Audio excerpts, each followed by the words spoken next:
I've been getting a lot of the same questions about Canvas, particularly with modules and how to set things up. So I just want to do a quick tutorial on how to do that. So this year, you can see we're all starting with the same template where each week is organized into a module.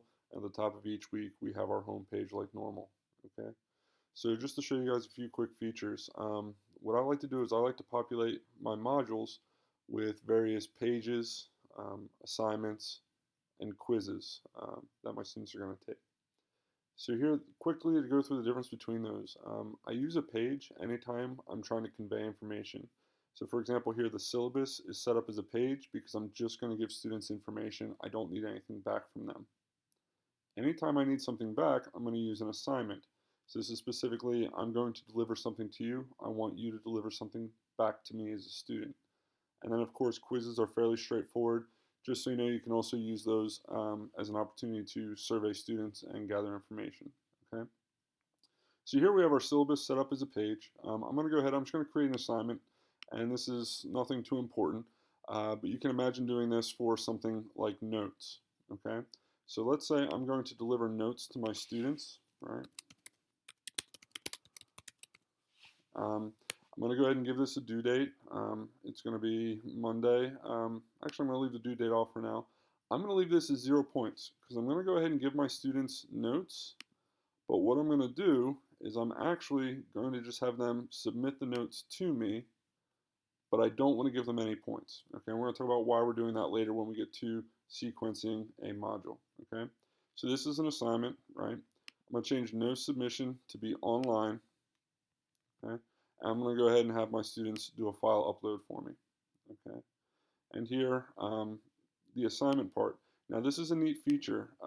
Because we have A day, B day, I'm going to see one of my geometry classes on A day and one of them on B day. Okay. So I'm going to assign it to my 6th period to be due on Tuesday, the 21st. I'm going to assign it to my 3rd period class to be due on the 20th. Okay, so they both have different due dates, as you can see. Okay, now up here at the top, I'm actually going to go and put the content. So I'm going to say watch the video tutorial and take notes, right? And then submit a picture of your notes or PDF. If they choose to take them on their computer to this assignment. Okay.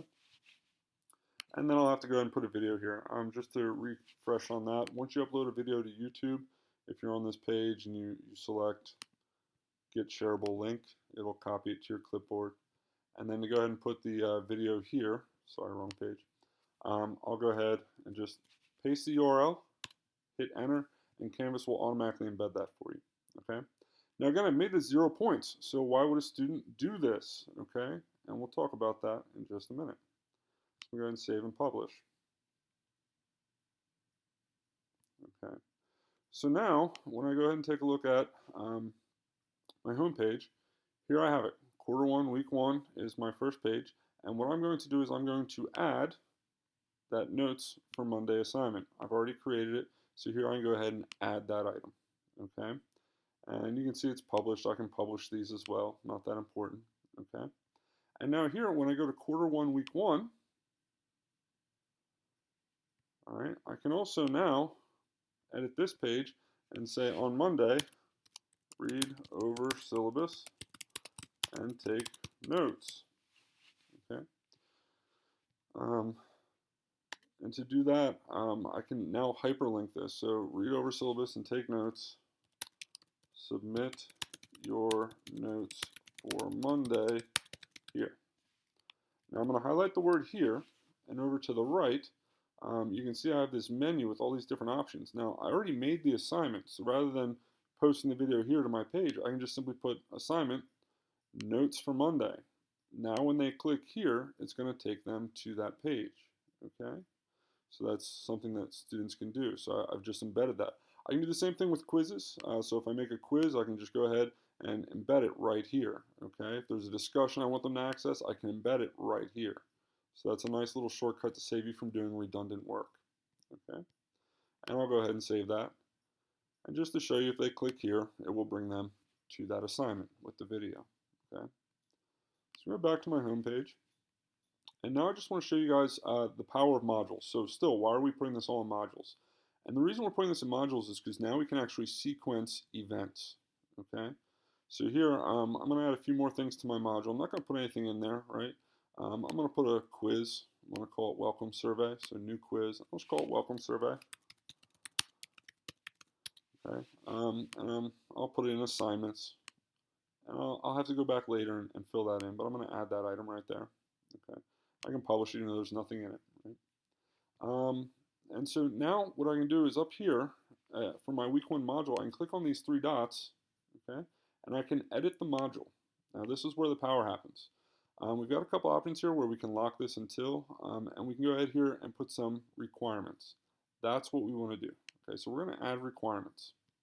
Now, if I have my module set up in the order I want students to complete things, right, like quarter 1, week 1, I want them to see that page first. I want them to view that page.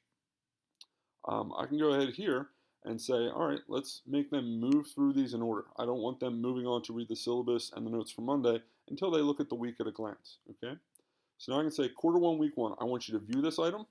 I want you to mark it as done or contribute to the page. I would encourage you to have either view the item or mark as done. So I'm going to go ahead here and just put mark as done, okay? And now I can add another requirement. So after they do that, on the syllabus, I really just need them to view the item. Or again, I can change it to mark as done, whichever you prefer. Okay. Now the notes for Monday. This is where it becomes powerful. I'm going to go ahead and say they must submit this assignment. They must submit their notes for Monday to me. Now it's worth 0 points, but by doing this, they cannot move on to the welcome survey until they have submitted those notes. Likewise, if there's a second lesson here, I can prevent them from doing the second lesson until they submit those notes. Now in the welcome survey, I'm going to show you this too. This is just a survey, so it won't be worth any points. I'll probably just do submit the assignment, but I can also set this to score at least, right? And I can say, hey, I want to see mastery on this. So you can't move on until you score at least an 80, okay? And then I can add whatever's next. So maybe the next set of notes, or maybe the next quiz I want them to take or assignment. So this is the power here, is being able to sequence these events, okay? So now I go ahead, I'm just going to update this module, okay? And now you can see these are all here, the requirements. So here, they have to mark this as done. The syllabus, they just have to view it. Here I can see the notes from Monday, it's worth 0 points, but I have to submit it.